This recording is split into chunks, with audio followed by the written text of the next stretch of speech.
2 days after the incident with the ecclesiarchy delegates, we were finally done with a sizable test batch of people. All that was left to do was to wait for the relevant authorities to verify the results. It was lunchtime, and I was reading instead of eating. In my old life I was a creature of habit, holding onto the same job longer than my contemporaries would advise, and content on eating the same food in predictable cycles. Just like in my previous life, I began adopting new habits in this new world. For now, the main routine I established was to skip lunch and use that time to flip through books in the monastery library, hastily building my knowledge of this world. Abusing my recently discovered ability to process parallel thoughts, I pondered on the recent events even as another part of my mind simultaneously absorbed information from the flipping pages. On the first day things had gone smoothly after the 3 disgraced guests were taken away. We proceeded to conduct the cleansing procedure until we ran out of people who were stuck in vegetative state. We then went on to process candidates who were still conscious and functional. Things got a bit messy as many new procedures were adjusted or created on the fly to let my cleansing halo go through the rotating crowd safely and smoothly. In between each cleansing session, I was being dragged around to meet and have small talks with the visiting ecclesiarchy big shots. Most of the time it was Wellmanor who handled the interactions, with Malin acting as intermediary as I talked as little as possible. In contrast to my poker face game, the other parties usually could hardly conceal their awe. It was awkward and suffocating for a not-so-social person like me. Fortunately, from what I was able to glimpse from their mind, most of them bought my semi-divine status. I had expected the church to be more cautious about their contact with me after what happened, but instead on the second day the new batch of ecclesiarchy delegation almost doubled in number, as if the incident on the previous day did not happen at all. In a short span of time I had seen enough people reacting to my halo in various unique ways to last a lifetime. Judging from the observed details, I highly suspected the reaction of each individual was directly proportional to their beliefs and devotion to the Emperor. In short, the halo might only be good for unnerving people who believed in the God Emperor's divinity. So in theory, if an orc charged towards me, blasting my halo should do little to stop the alien, since it never gave a flying fuck about humanity's biggest boss in the first place. We also took the chance to disclose my amnesia to the attending dignitaries of the church. The disclosure genuinely shocked most people and garnered a lot of sympathy points for myself. It also provided the perfect cover for my eccentricity, an aspect which was unavoidable during my interaction with the dignitaries since I was not from this universe in the first place. Meanwhile, progress on the vault excavation was steady but slower than expected as Cryptora ran into more complications. I could almost feel the frustration in the Archmago's voice despite his totally flat tone while reporting his status. Outside the monastery, even with a supposed gag order in place, news of my activities seemed to have been leaked. Rumors about the awakened saint candidate having started performing miracles inside the sororitas monastery was going around and was even discussed in the mainstream news networks. Since neither the Inquisition nor the Church seemed to kick up a fuss over it, I assumed that the leak was done on purpose, part of the imperial propaganda campaign.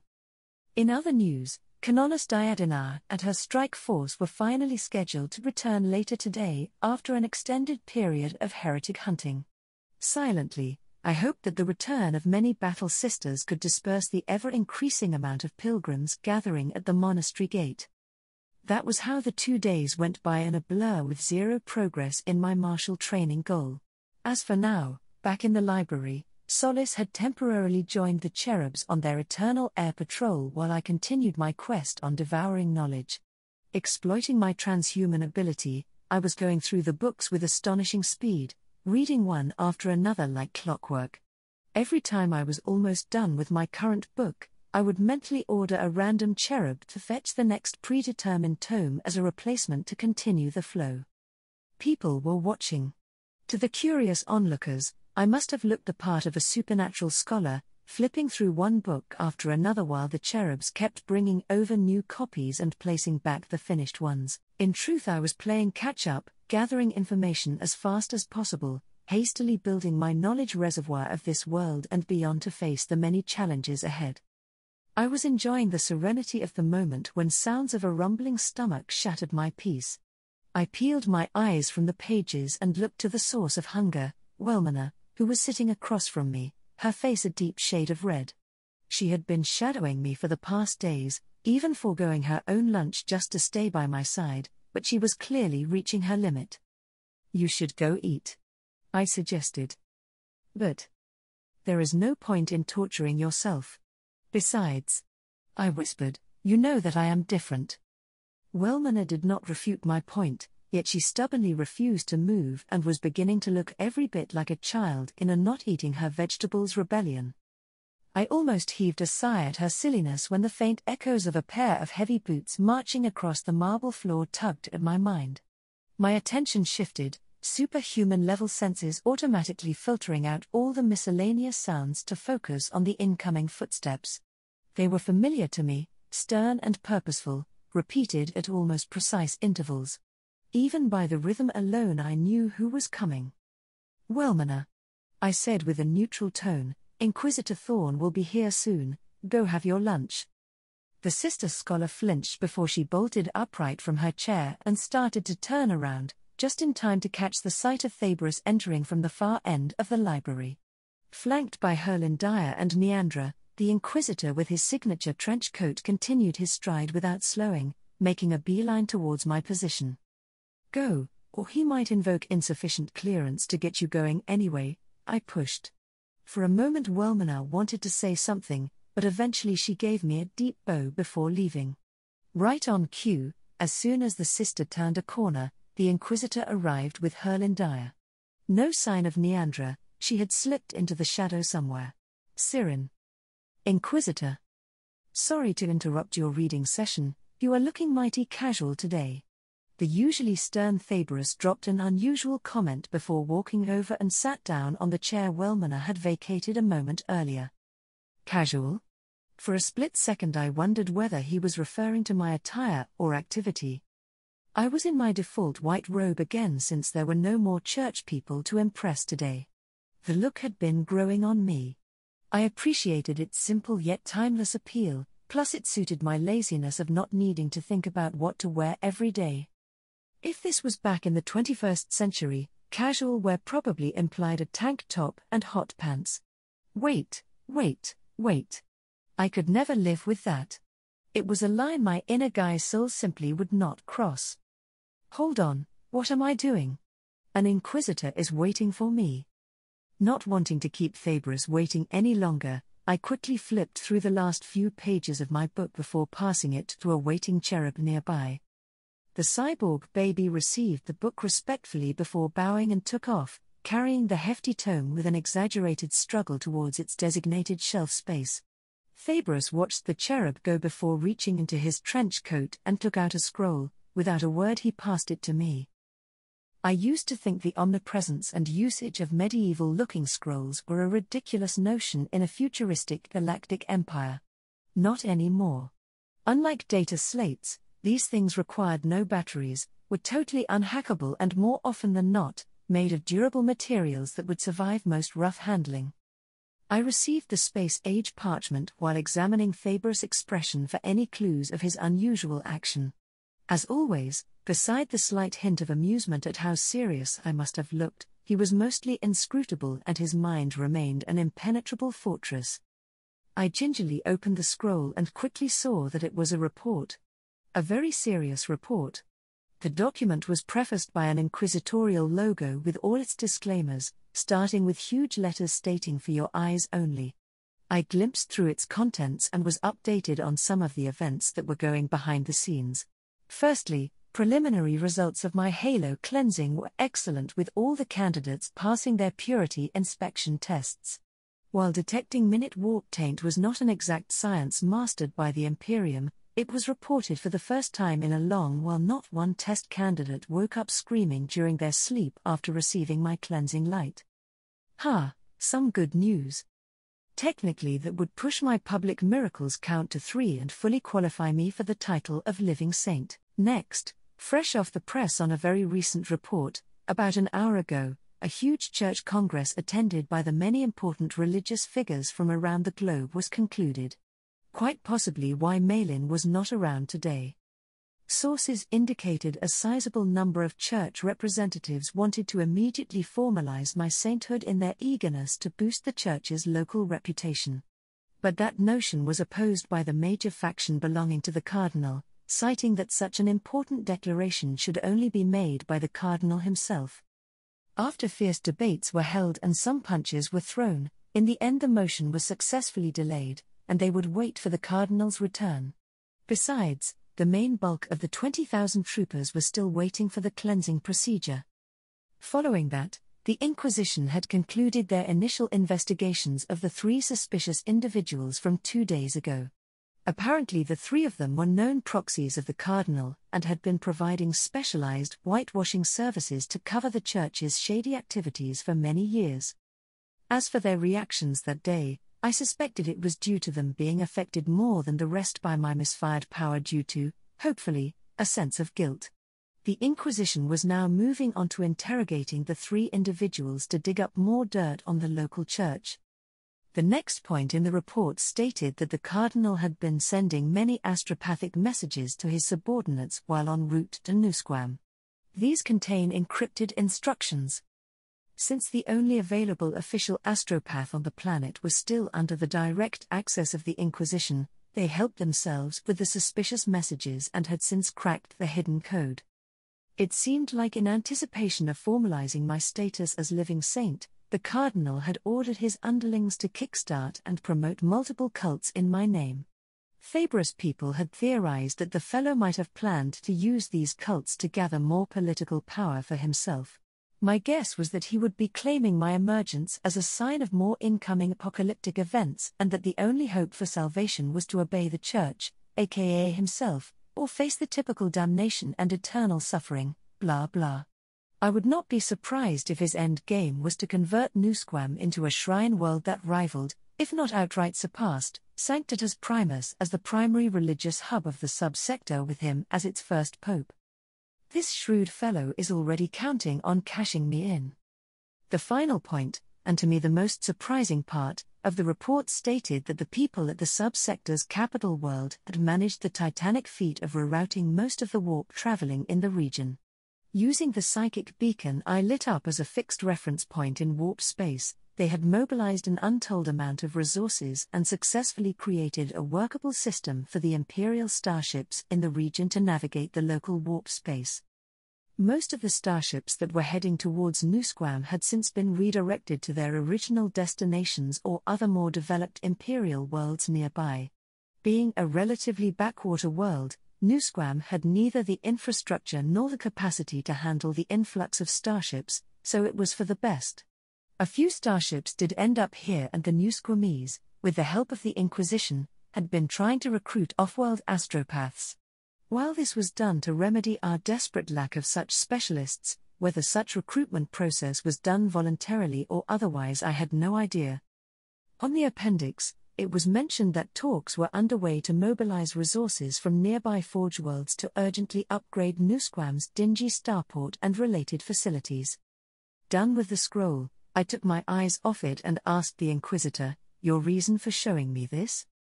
"I heard about your incredible reading ability," he said. "Rather than spending so much time briefing you verbally, this would be more efficient." No arguing with that. I pointed to the word cardinal on the scroll. "Any update on his investigation?" "We found something," he nodded, "and thanks to you, we managed to dig out more from the 3.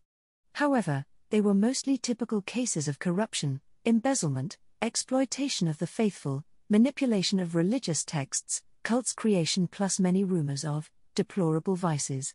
Terrible as it seems, there was nothing nefarious enough to be on the level of damnation yet." "Deplorable vices?" I asked, noting his pause before the statement. He shrugged and replied simply, "Bad stuff. But since these are mostly unsubstantiated at this point, I will elaborate no further. The more I heard about this cardinal, the more it felt like he was a cookie-cutter type of bad guy. To make matters worse, his appearance did not help either. From all the pictures I could find of him, the cardinal looked every bit like a comically overweight villain. He even mirrored Baron Vladimir Harkonnen from the Dune movie in body size, just not as muscular. Could such a caricature exist in real life? While lost in thought, I was suddenly hit by a peculiar sensation of unexplainable unease. Something was in the air, something that felt wrong. My transhuman heart rate quickened ever so slightly while my fingertips vibrated with micro shivers, even though I was positive about sensing no immediate threats around me. It felt as though the fabric of reality itself had been disturbed, like the placid surface of a still lake rippling by flying sand. Without warning, I saw flashes of people who I did not recognize suffering, their flickering faces laced with desperation, and I felt their pain almost physically. The episode felt like the glimpses of inner thoughts I read from random people around me, but a lot more intense. Totally new to this, I struggled to pinpoint the source of this unknown upheaval, but it eluded me. All I could be certain of was that it originated from the direction somewhere behind Thabrus. Unaware of my experience, the Inquisitor started speaking again. That said, recently there is another more disturbing rumor going around. Receiving no response, he looked at me and quickly picked up that something had gone awry. "What?" he asked, his tone turning serious. "I am not sure." I felt a disturbance. A distance away. I pointed past him in an approximate direction, after forcing myself not to utter the famous phrase to avoid a cliché no one here would even know about. Thabrus took my words seriously. "Can you elaborate?" Before he even finished his sentence, a beep sounded from the Inquisitor's earpiece. At the same time, a notification ping chimed from Herlindire's data slate. I watched as both Thabrus listened to a report and Herlindire consulted her data slate with serious expressions and knew that this was no coincidence. Something big must have happened. "Understood, Thabrus out." After a while, the Inquisitor finally ended his conversation with an unknown party, by now going into his full serious mode. "Sir, the Scholastica Psychana," Herlindire said urgently, but was interrupted by Thabrus with a wave of his hand. "I know, under attack by armed cultists as we speak." "Scholastica Psychana? Psycha School? What do we have for quick response assets?" Thabrus demanded with a low and dangerous voice. Herlindire referred to data she conjured on her slate and replied without skipping a bit. "Arbits and local law enforcement units are en route, but they might be outgunned. Currently there are no idle flyers available for immediate aerial insertions except for Flameraven. Estimated time for any units from here to reach the Scholastica via roads is about 45 minutes, if traffic conditions are ideal." "Zaki is at that place, talk about bad timing," said Neandra, who appeared like a manifesting ghost. Her sudden appearance did not surprise me, for a part of my mind had been tracking her whereabouts since she got close, but her words shocked me. "Zaki is at the Scholastica Psychana at this moment?" I asked, not bothering to conceal my concern. "Probably just plain bad luck, he was there to retrofit his null dampener. Speaking of which, the Scholastica is roughly where you pointed just now," Thabrus said while looking behind him, revealing his remarkable sense of direction. He then said grimly, 45 minutes is too slow. To think they would strike at a time like this, just when most of our flyers were out to retrieve Diadana's forces. This timing couldn't be a coincidence." "Sir, I just logged into the security system of the Scholastica," said Herlindire as she passed over a data slate to Thabrus. The Inquisitor viewed it with a stern expression before putting it down on the table for all to see. On the slate screen were many split displays showing what I assumed was live footage from the security cameras of the facility. On some of the tiny divided screens, panicked people could be seen running for their lives. On other displays, armed assailants were giving chase, their assault weapons blazing. Many bodies, of both adults and children alike, could be seen lying bleeding and motionless on the floor. As the gunmen pushed forward, they shot and destroyed all the security cameras they encountered. One by one the picked feeds were killed off, leaving most of the mini-split screens in blazing static. I watched, petrified as the atrocity unfolded. A numbed sense of incongruity took hold as the carnage before me overlapped with my memory of meeting Zaki, the little null boy with the cutest smile. Now he is somewhere inside there, In that place where this is happening. At this point, Thaberus had contacted the active Palatine on duty and started discussing sending an elite strike force into the fray with Flameraven. I remained seated and mentally stunned while listening to the Inquisitor putting up a plan, but soon felt my own anger rising. It was strange. The truth was I didn't get to know Zaki well, as we only met briefly once. That brief moment we had together was short but sweet, our joyful encounter a distinct contrast from most of the grotesque and horrible things crawling in this world. And now that Kid was in mortal danger, it felt like what little I had cherished was being ruthlessly trampled and stepped over. Slowly at first, but like a flame sparked on a dried grassy field, the anger within me took over. As my fury grew, another part of my mind was coldly calculating the odds. From the brief glimpses I counted, no less than 30 armed cultists present in the assault. What if it was myself there facing these people? I was sure we all did something like this before, imagining ourselves as the people who were caught in terrible events that appeared on a news flash, and wondered if we could beat the odds in their shoes. Only this time I was not looking at the situation as a human, but from the perspective of a semi-awakened godling. Working with thought acceleration, I took my transhuman baseline together with my pseudo-invisibility into the equation and quickly ran some combat simulations. I wanted to see how far I could push my advantage when it came to mortal combat with this crowd. Before long, I believed, no, I knew I could do it. By going all out and using the environment with zero reservations in the application of lethal force, not as if any of those bastards deserved mercy in the first place. Even with my current limited capabilities and combat experience, I was confident in taking down the entire Chaos Strike team by myself. All of them. Every single one of those heretical terrorist scums. After all, they were just humans with assault rifles. Between my impressive strength and reflexes, projectile protection from a reinforced refractor field, and having an apex-level transhuman physiology for being a discount Primarch, nothing short of serious anti-tank weaponry would pose a real threat to my life and well-being. Even so, realistically speaking, between the Inquisition and the Sisters, I imagined no one would ever allow me to charge in like a corn berserker. I was simply too precious for the establishments to take risks like that. At any rate, I was not going to stand idle in the face of such atrocities. My mind was made up. I stood up, immediately becoming the focal point of everyone around as I firmly declared my intention to Thaberus. I am coming along.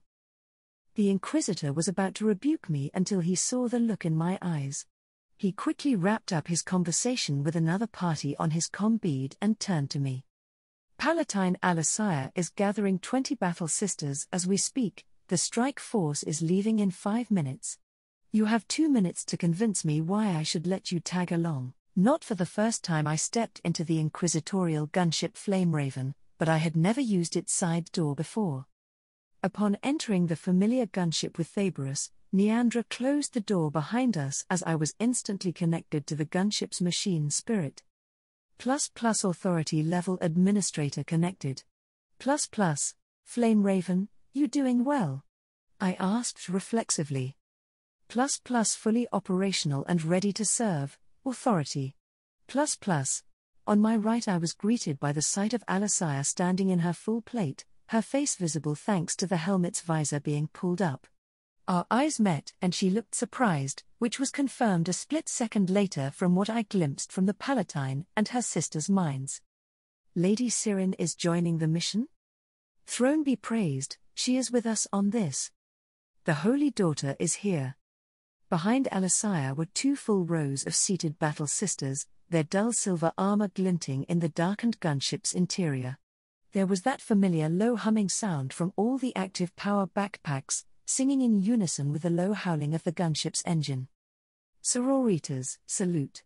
Alysia suddenly called out, and all the sisters formed the sign of Aquila with such synchrony I surely would have flinched as a mortal. It was an impressive display of martial discipline.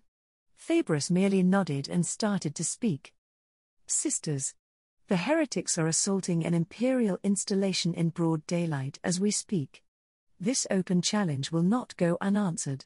We have little time to prepare, but the mission is simple: Purge all heretics at the Scholastica. Once we are airborne, it will take about 10 minutes to reach the site. In the meantime, familiarize yourself with the layout of the mission area as much as you can. That is all." He then turned to me. "To the cockpit." We went through the hatched door and came face to face with the lady pilot Tercia, who was looking back from her seat. She was as I remembered, looking chill and sporting her cool shades. "Lady SYRINE, it has been a while," Tercia greeted me. "Hello Tercia, long time no see," I returned her greetings and went to my designated seat from last time.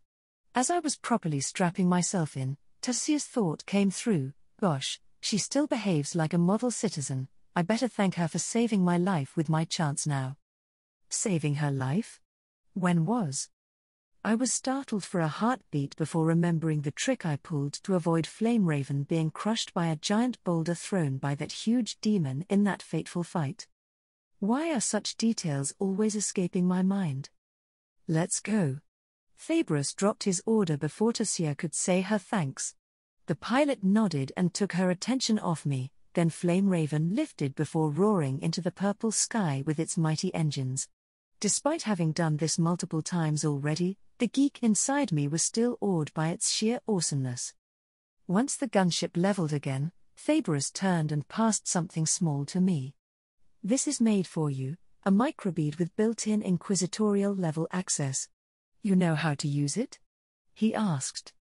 I accepted the small, unassuming-looking earpiece and was surprised to find it gene-locked to me. Reacting to my touch, the earpiece activated. Unlike a standard user who had to go through the learning curve, the technological marvel that resided in my physiology seamlessly connected myself to all its functions. "Looks like I don't need a manual with this cheat." "Yes, I know how to use it," I replied. "Good, keep it on for the duration of the mission," Fabrus said while handing me a data slate. "Here's the layout of the Scholastica." I accepted the device and went through the data within it, finding the location of the Scholastica within the city and a detailed three-dimensional map of the place, but nothing else. Suddenly there was a familiar buzz. Fabrus looked at me and pointed to his ear before saying, "Join in." "Yes Herlindire, go ahead." I got what he meant and tuned in with my new earpiece. Due to the lack of seats and the need of an inquisitorial coordinator for all the Imperial forces mobilizing for the mission, Herlindire had stayed behind. From my high-end earpiece, the throne agent's voice came through clear via the Vox network. "Sir, reports are coming in. The outer perimeter of the Scholastica is guarded by multiple squads of heretics.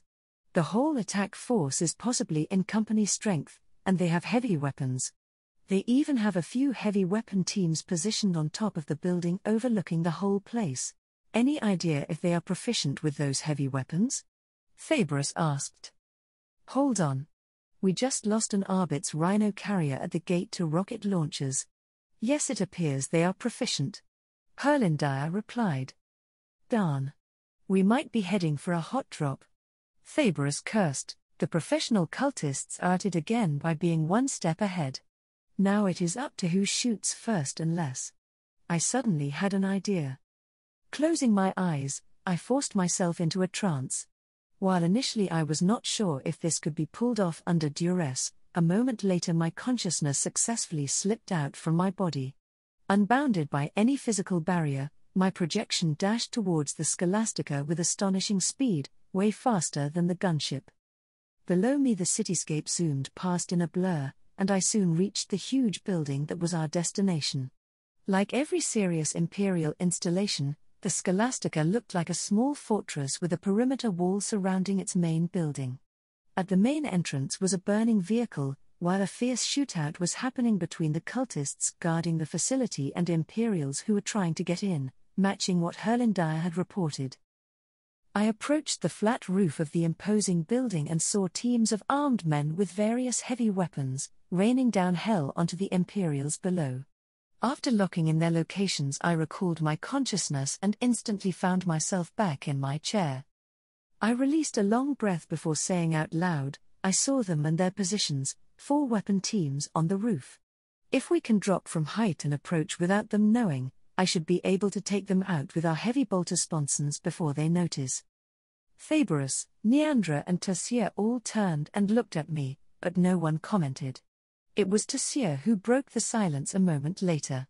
"We are reaching soon. If we are doing that, it has to be done now." "Sir?" "Do as she says." Faberus consented. "Affirmative," Tassier replied before speaking into the intercom. "Sisters, be advised, hold on tight. We are going in for an attack run." The flame raven turned and climbed continuously before diving down like a giant raptor on the hunt. I ignored the sudden increase of G-forces and mentally took over the controls of the heavy bolter turrets as individual targeting screens appeared in my vision. "I am taking over the turrets, please maintain our approach," I said as the hunting started for the enemy teams on the roof. As we dropped towards the building, the crosshairs before me zoomed in rapidly until all 4 fire teams on the roof were located and marked as tiny pixels on the same spots I saw earlier. Confident of the firing solution appearing in my mind, I triggered the firing mechanism of the heavy bolters and sent streams of mass reactive shells towards the unsuspecting targets. The cultists didn't even know what hit them, all were blasted into smithereens and ended up as ugly patches of pixels on my vision in mere seconds. "Rooftop cleared of hostiles," I reported and disconnected myself from the targeting system. "Roger that." Tassier replied and engaged the hovering system, bringing the gunship from a dive into horizontal approach for a swift landing on the roof. Going in hot, the side and back doors of Flame Raven opened up even before we fully landed. As soon as the gunship touched down, the battle sisters stormed out and secured the landing zone. Following Faberus and Neandra, I exited the gunship right behind Alysire, who was waiting on the side door. We stepped onto the roof and were instantly greeted by the smell of blood and a scene of utter carnage. Hitting humans with heavy bolters that fired solid fuel rocket propellant and mass reactive fuse rounds the size of small cans generated extremely messy results, as evidenced by the chunky organic remains and destroyed wargear that splattered across the whole roof. As soon as everyone got out from the gunship, Flame Raven pulled away with a roar and dove towards the outer perimeter wall of the Scholastica. There the gunship unloaded another salvo of carnage onto the entrenched enemies before speeding away to pick up reinforcements, not giving the heretics any chance of retaliation. After watching the awesome display of firepower of Flame Raven and its speeding away, I charged up my power and fired a huge, Auspex, sensor wave, spreading it wide to cover the whole building. Except for the areas shielded by unknown materials, I saw everything. What I did not anticipate was the presence of so many psychers. In the brief moment when my powers were activated to blast out the wave, a few dozen souls with psychic resonance lit up, registering like heat signatures on a thermal sensor. They were all hiding and cowering from the cultists. I saw all of them, and in turn, all of them saw me. In an instant I tasted all their desperation, their fear, and their awe of my power. Compared to me, they were like tiny embers looking at a blazing bonfire. A lot of them flinched, most of them were stunned, some were faster than others and realized I might be their salvation. They turned to me in slow motion, but before they could ask for help, my connection with the psychic world was abruptly cut off. Still, the experience startled me. Wait. I can't help everyone immediately. I steadied myself and went through on what I saw. Mixed within the influx of psychic emotions was the solid information I glimpsed from inside the building. I saw dead bodies littered throughout the place. The main entrance on the ground floor was guarded by a few teams of armed cultists, while the majority of them were congregating in the lowest levels of the building where a fierce firefight was raging. That was when I realized my total newness to all these things. So much information, such urgency, and so little time to explain. Leading a counter-terrorism close-quarter assault mission. What the hell was I thinking by coming here? I looked at Alysire. She returned my gaze with hot anticipation. I suddenly felt the weight of responsibility on my shoulders. Oh throne, what should I do? Without thinking I raised my right hand, before belatedly realizing no one would answer my many immediate questions. Thinking fast, an idea came to me and I reached over to the waiting Palatine. "Your hand, please," I said. Alysia did as ordered and extended her gloved hand. I rested my palm on it, sensing her total open acceptance. Through manipulation of my powers, I attempted my best effort to imprint what I saw onto her mind while hoping feverishly this would work, otherwise we would be in for an awkward session of briefing. The process took but a heartbeat. Alysia fidgeted slightly and her eyes lost focus, and my heart jumped at that. Did I screw up again? Fortunately, a renewed focus soon returned to Alysia's eyes. She steadied herself and a single thought solidified in her mind: this needs to be brought onto the Field Command's tactical interface. I immediately understood what she meant and fired up thought acceleration for the work. In the span of another heartbeat, I connected with the Field Command system that was built into her helmet. With the built-in access I had over most Imperial systems, I set myself up as admin and marked the known location of every cultist on the tactical interface. This felt like that time with the podium of cables I used in the last battle against the rebel army, but on a much smaller scale. Alysia gasped in surprise as she witnessed the locations of enemies popped up over the tactical display of her helmet. That was as far as an amateur like me could give in terms of giving solid support for now. It was time to leave the rest of it to the professionals. "Please commence the operation," I said. Alysia bowed deeply. "Acknowledged, Holy Daughter." She then turned to the Inquisitor. "Lord Thaberus, kindly look after Lady SYRINE while we do the Emperor's work." After receiving a nod from Thaberus, the Palatine spoke to her sisters through the Vox. "The Holy Daughter has revealed the enemy's location to us. Most of the heretics are at the lower levels, with a small number of them guarding the ground entrance. Double speed to the ground floor entrance and hold position. Move out."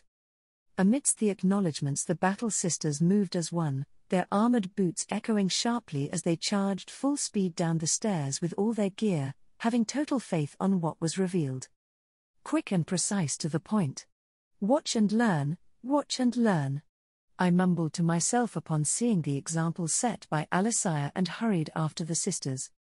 Thaberus appeared beside me, keeping his pace easily despite being a man of his age, with Neandra shadowing a pace behind him.